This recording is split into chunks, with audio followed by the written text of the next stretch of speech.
Hello friends, welcome back to our channel. నేను మీ లక్ష్మి.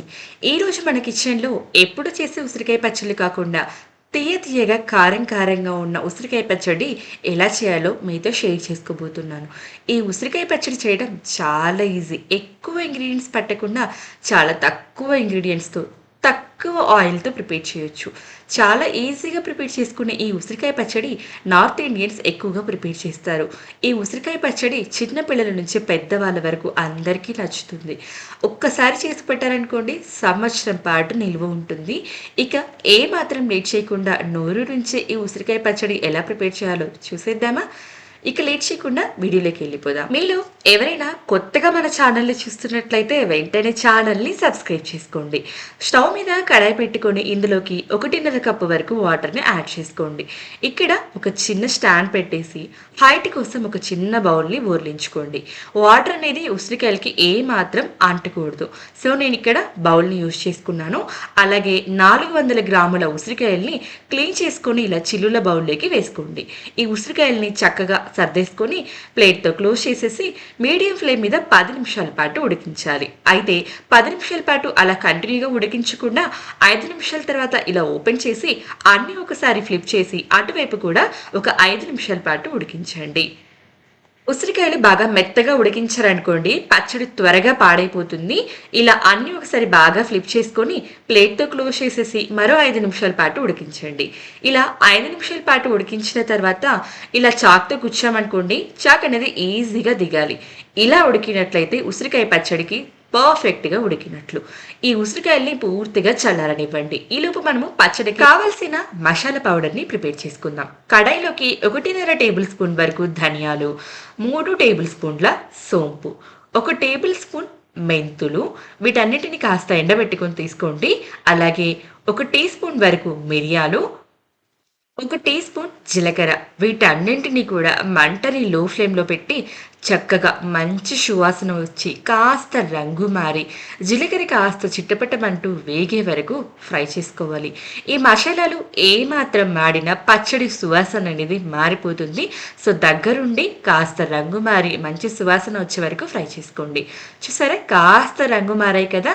ఇవి ఇలా చక్కగా ఫ్రై అయిపోయిన తర్వాత స్టవ్ ఆఫ్ చేసి వీటిని పూర్తిగా చల్లారనిచ్చి ఒక మిక్సీ జార్లో వేసి మెత్తటి పౌడర్ లాగా గ్రైండ్ చేసుకోవాలి. పలుకు అనేది ఎక్కడా లేకుండా బాగా మెత్తటి పౌడర్ లాగా ఇలా గ్రైండ్ చేసుకోవాలి.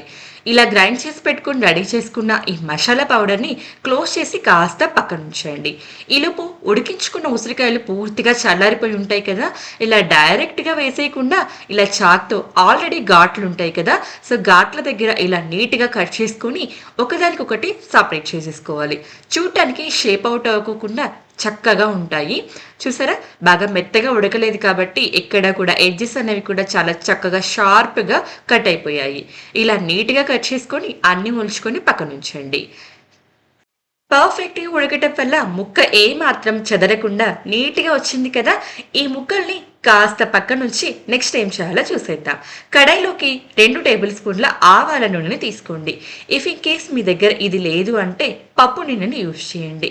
ఆయిల్ కాస్త హీట్ ఎక్కిన తర్వాత ఇందులోకి 1 టీ స్పూన్ వరకు సోంపు, 4 లేదా 5 ఇలాచీలు వేసి 1 నిమిషం పాటు ఫ్రై చేసుకోండి. ఇప్పుడు ఇందులోకి వాటర్ ఏమి యాడ్ చేయకుండా అల్లం వెల్లుల్లి మాత్రమే గ్రైండ్ చేసుకొని 1 టేబుల్ స్పూన్ వరకు యాడ్ చేసుకోండి. అల్లం వెల్లుల్లి పేస్ట్ పచ్చివాసన పోయే వరకు చక్కగా ఫ్రై చేసుకోవాలి. ఇందులో వాటర్ కంటెంట్ ఏమున్నా కూడా పచ్చడి అనేది త్వరగా పాడైపోతుంది. సో పచ్చివాసన పోయి వాటర్ ఏమీ లేకుండా చక్కగా ఫ్రై చేసుకున్న తర్వాత ఉడికించి ముక్కలుగా చేసి పెట్టుకున్న ఉసిరికాయ ముక్కల్ని వేసుకోవాలి. ఈ ఉసిరికాయ ముక్కలు వేసుకున్న తర్వాత 1 నిమిషం పాటు చక్కగా ఫ్రై చేసుకోండి. ఇందులో వాటర్ ఏమైనా ఉన్నా కూడా చక్కగా ఫ్రై అయిపోతాయి.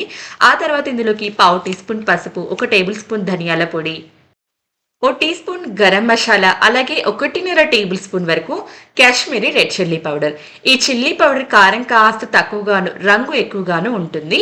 మీ దగ్గర ఇది లేకపోతే నార్మల్ కారాన్ని యూజ్ చేసుకోండి. అన్నీ ఒకసారి బాగా మిక్స్ చేసుకోండి. నార్మల్ కారం రంగు లేకపోయినా కారం ఎక్కువగా ఉంటుంది కాబట్టి మీ దగ్గర ఉన్నది యాడ్ చేసుకోండి. ఇప్పుడు ఈ మసాలాలన్నీ ముక్కలకి పట్టేలాగా బాగా మిక్స్ చేసుకున్న తర్వాత ఇందులోకి 1/2 టేబుల్ స్పూన్ వరకు బ్లాక్ సాల్ట్, అలాగే 1 టీ స్పూన్ వరకు నార్మల్గా తీసుకునే సాల్ట్. మీ దగ్గర బ్లాక్ సాల్ట్ ఉంటే యాడ్ చేసుకోండి, లేదంటే ఇంకొక హాఫ్ టీ స్పూన్ వరకు నార్మల్ సాల్ట్నే ఎక్కువగా యాడ్ చేసుకోండి. ఈ ఉప్పులు కూడా చక్కగా ముక్కలకి పట్టేలాగా అంతా మిక్స్ చేసుకోండి. ఇప్పుడు మనము మిక్సీ జార్లో గ్రైండ్ చేసి పెట్టుకున్న మసాలాను కూడా ఇందులో యాడ్ చేసుకోవాలి. మనం తీసుకున్న 400 గ్రాముల ఉసిరికాయ ముక్కలకి 200 గ్రాముల బెల్లాన్ని తీసుకోవాలి. మీరు ఒకవేళ కేజీ ఉసిరికాయలు తీసుకున్నారనుకోండి, అర కేజీ బెల్లం.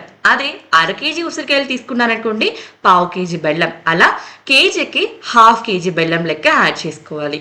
ఈ బెల్లం వేసుకున్న తర్వాత మంటని లో ఫ్లేమ్లో పెట్టి బెల్లం పూర్తిగా కరగనివ్వాలి. ఇందులో వాటర్ కానీ ఆయిల్ కానీ ఏమి యాడ్ చేసే పని లేదు. జస్ట్ దగ్గరుండి మిక్స్ చేసుకుంటూ బెల్లాన్ని పూర్తిగా కరగనివ్వాలి. బెల్లం కరుగుతున్న కొద్దీ కాస్త ఇలా జారుగా అవుతున్నట్లు అనిపిస్తుంది. ఇంకాస్త జారుగా అయిపోతుంది, బట్ కంగారు పడే పనే లేదు. బెల్లం పూర్తిగా కరిగిన తర్వాత ఇలా కనిపిస్తుంది. ఈ స్టేజ్లో అమ్మో మాడిపోతుందేమో అనే కంగారు కూడా అనిపిస్తుంది, బట్ కంగారు పడే పనే లేదు. ఇంకాస్త ఉడికించండి. దగ్గరుండి పూర్తిగా మంటని లో ఫ్లేమ్లో పెట్టి మాత్రమే ఉడికించండి. చూసారు కదా, ఆయిల్ పైకి కాస్త కనిపిస్తున్నట్లు లేదా బెల్లం మాడిపోతున్నట్లు అనిపిస్తుంది. గ్రేవీ మనకు ఈ కన్సిస్టెన్సీలో ఉండాలి. మనకు ఈ స్టేజ్లో పర్ఫెక్ట్గా ఉడికిందా లేదా, కన్సిస్టెన్సీ కరెక్ట్గా వచ్చిందా లేదా అని చెక్ చేసుకోవడం కోసం గరిటెని ఇలా ఫ్లిప్ చేసి గ్రేవీని కాస్త ఇలా వేలితో తీసుకున్నప్పుడు కాస్త జిడ్డు జిడ్డుగా అనిపిస్తుంది. మనకు పాకం అనేది మరీ ఎక్కువ తీగ పాకంలా అనిపించకూడదు. లైట్గా తీగ పాకం ఉంటే కరెక్ట్గా సరిపోతుంది. బాగా ఎక్కువ ముదురు పాకం పట్టేస్తారనుకోండి, పచ్చడి గట్టి గట్టిగా అయిపోతుంది. మనకి ఈ లేత తీగ పాకం అయితే కరెక్ట్గా సరిపోతుంది. స్టవ్ ఆఫ్ చేసి ఈ పచ్చడిని పూర్తిగా చల్లారనివ్వండి. పైన ఏదైనా ఒక పల్చటి కాటన్ క్లాత్ కానీ లేదా ఒక న్యూస్ పేపర్ కానీ వేసేసి పూర్తిగా చల్లారనివ్వండి. పచ్చడి పూర్తిగా చల్లారని తర్వాత గ్రేవీ కాస్త చిక్కబడుతుంది. కన్సిస్టెన్సీ అనేది ఈ విధంగా ఉంటుంది. తీయని ఉసిరికాయ పచ్చడి రెడీ అయిపోయింది. ఈ పచ్చడిని మనము ఏదైనా గ్లాస్ బాక్స్లో కానీ లేదా ప్లాస్టిక్ బాక్స్లో కానీ స్టోర్ చేసుకోవాలి. స్టీల్ డబ్బాలో పెట్టారనుకోండి, డబ్బా పాడైపోతుంది. ఇక్కడ నేనైతే ఈ పచ్చడి మొత్తాన్ని ఒక బౌల్లోకి ట్రాన్స్ఫర్ చేస్తున్నాను. నోరు బాగా వికారంగా అనిపించినప్పుడు వేడి వేడి అన్నంలో ఒక ముక్క ఉసిరికాయ పచ్చడి అలాగే కాస్త ఇంత నెయ్యి వేసుకొని తింటే ఆహా అమృతంలా ఉంది అన్నట్లు ఉంటుంది. మనము అన్నం తిరిగిపోయినా డైరెక్ట్గా ఉసిరికాయ ముక్క తిన్నా కూడా అద్భుతంలా అనిపిస్తుంది. ఈ ఉసిరికాయ పచ్చడి మీ అందరికీ నచ్చిందని అనుకుంటున్నాను. ఐ హోప్ ఈరోజు మన కిచెన్లో ప్రిపేర్ చేసిన ఈ తీయని ఉసిరికాయ పచ్చడి నచ్చినట్లయితే తప్పకుండా లైక్ చేయండి. అన్ని రకాల పచ్చళ్ళు ప్రిపేర్ చేసే పద్ధతి, ఈ పచ్చడి ప్రిపేర్ చేసిన పద్ధతి కాస్త డిఫరెంట్గా ఉన్నా అందరికీ తప్పకుండా నచ్చుతుంది. ఈ రెసిపీ మీకు నచ్చినట్లయితే వీడియోకి ఒక లైక్ చేసి మీ అభిప్రాయాన్ని కమెంట్ సెక్షన్ ద్వారా తెలియచేయండి. అలాగే మీ ఫ్రెండ్స్ అండ్ ఫ్యామిలీ మెంబర్స్కి షేర్ చేయడం మాత్రం మర్చిపోవద్దు. మరో మంచి హెల్తీ రెసిపీతో మళ్ళీ కలుద్దాం. అంతవరకు బాయ్ మరి.